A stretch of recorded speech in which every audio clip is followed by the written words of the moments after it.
Well, you got a new project coming out called Hood Bible. Hood Bible is on the way. October 25th, Hood Bible will be out. Y'all make sure y'all go download that. Every single track is dope. Every single track, you're going to learn something. It's very... yeah, it's only made with fans. Okay, because originally it was supposed to drop on the 18th. But I was supposed it to drop got on the pushed back? 18th. Yeah, I was supposed to drop on the 18th, but I had to do some more legal stuff behind my shit, so I had to push it back. Okay, so is there a track listing already available for this or no? I think it is a track listing, but I have to get it. Okay, so any features on it? Yep. Should I be speaking about features right now? I'm trying to see. Yeah, I'll speak about features. You're right. Yeah, I got like 3 features on there. I had other features to put on there, but they ain't make it to the tape. They ain't make it to the project. Okay, so who are the features? I got Lil TJ, New York. You know Lil TJ. He going crazy right now.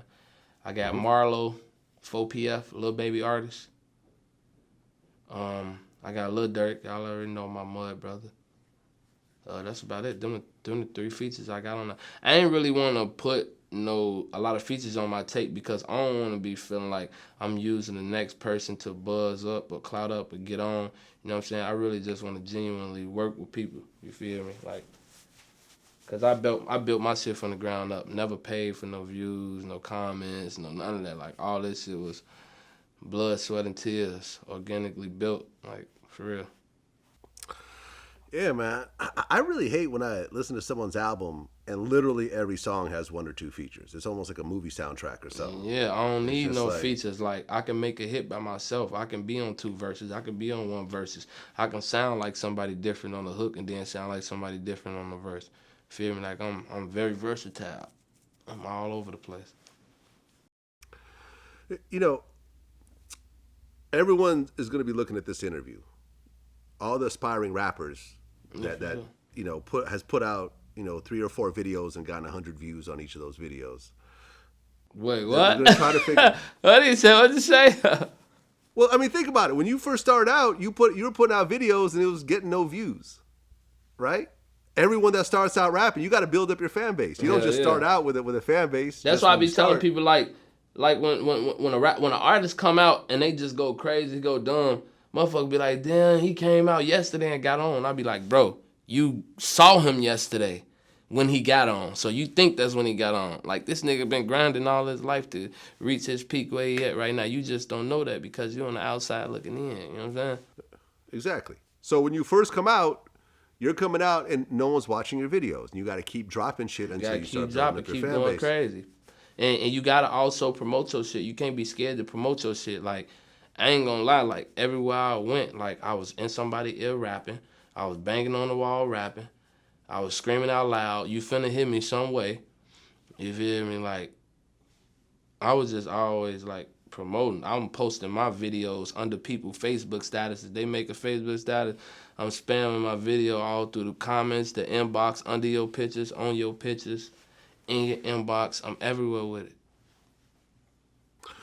Well, and here's my question, right? I remember 21 Savage did an interview on GGN. And when they asked him, how do you make it as a rapper? And he feels you have to be chosen by the people, that there is no real blueprint for this shit. Do you feel like you have to be chosen? Or do you feel like if you put in the work, eventually you'll make it? Man, hell no, you ain't got to be chosen. Because if it was like that, a lot of these niggas wouldn't be chosen. Because a lot of these niggas got weak, garbage-ass music. You feel what I'm saying? Like, a lot of these niggas got weak, garbage-ass music. The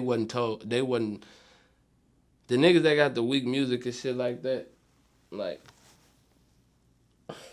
what the fuck, how can I put this, bro? Fuck that shit, but yeah, you get what I'm saying, man. Yeah, I feel you.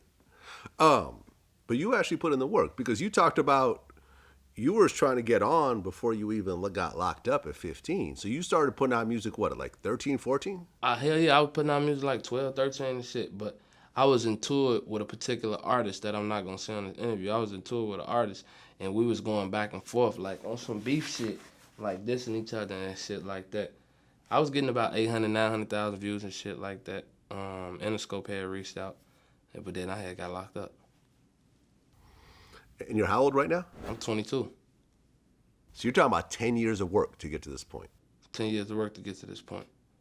With a 4-year stop because you With a were, 4-year stop. locked up. For sure.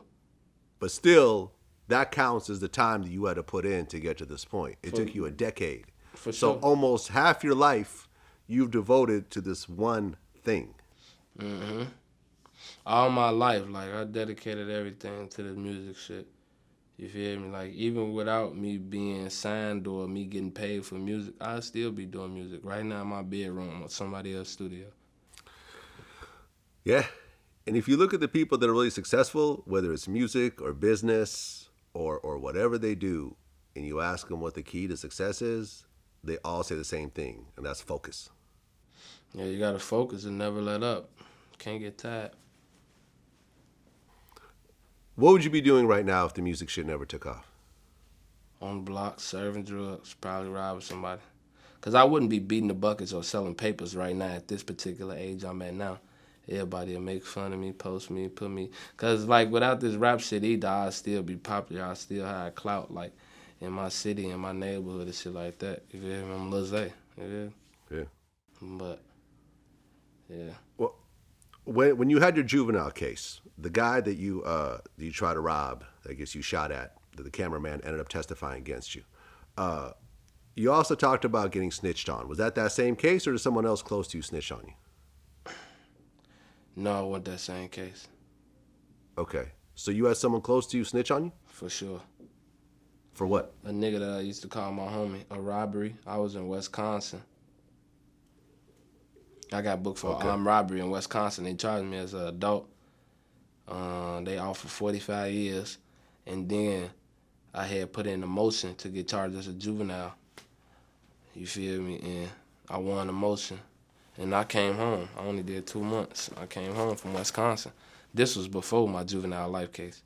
So mind you, like, my whole teenage years, I was back and forth in and out of jail, like, back and forth all the time. So at 14 years old? I was in and out of jail, juvenile, back and forth. House arrest, back and forth. You were looking at 45 years as a 14-year-old. Yeah, in Wisconsin.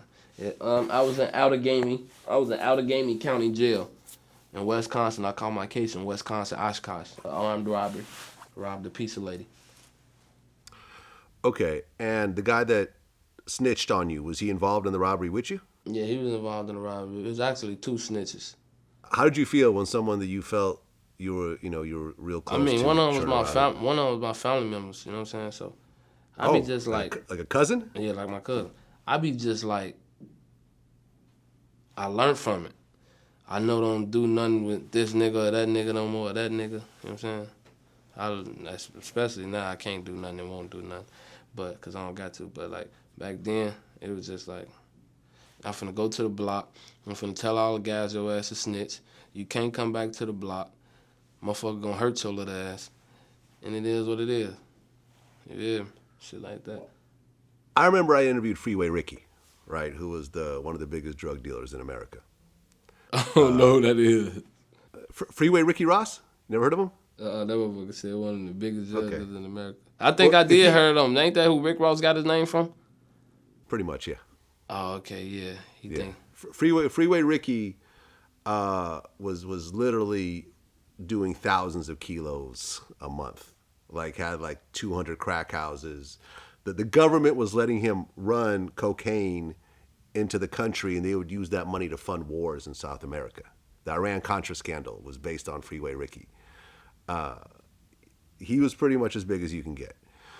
And his plug ended up testifying against him, was working with the government, and he ended up getting life in prison, which he ended up getting overturned later on. But he said something very Did he die yet? No, he's still alive. Where he at? He's out. He lives in L.A., lives in South Central. For real? Doing well for himself. Yeah, got businesses. Look it up. Freeway Ricky Ross. He funny as hell. You ever watch the show Snowfall? I bet that boy get his way. He could do the dads. Police ain't pulling him over. Well, if you watch the show Snowfall, that's basically based on his life. I gotta watch Snowfall. I gotta watch it. Well, what he said was interesting, right? because he was, like I said, one of the biggest drug dealers in America. And when he got life in prison, you know, first he was angry and mad at the dude that testified against him and everything else like that because they made millions of dollars together and everything. Right. But then he realized that part of the drug game is snitching. See, the way I look at it is,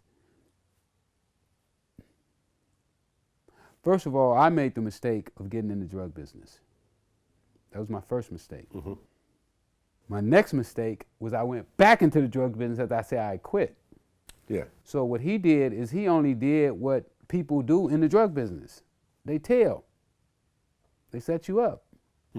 And for somebody to go into the drug business and not understand that, which I was in the drug business and didn't understand it, but I came to grips with it. To think that you're going to do a bunch of crime and no one's going to snitch on you, you're just setting yourself up for failure. You're setting yourself up for failure, exactly. It doesn't matter how close you think you are to that person. Doesn't matter how much money you've made them. Doesn't matter, you know, that you babysat their kids or helped their mom pay their rent.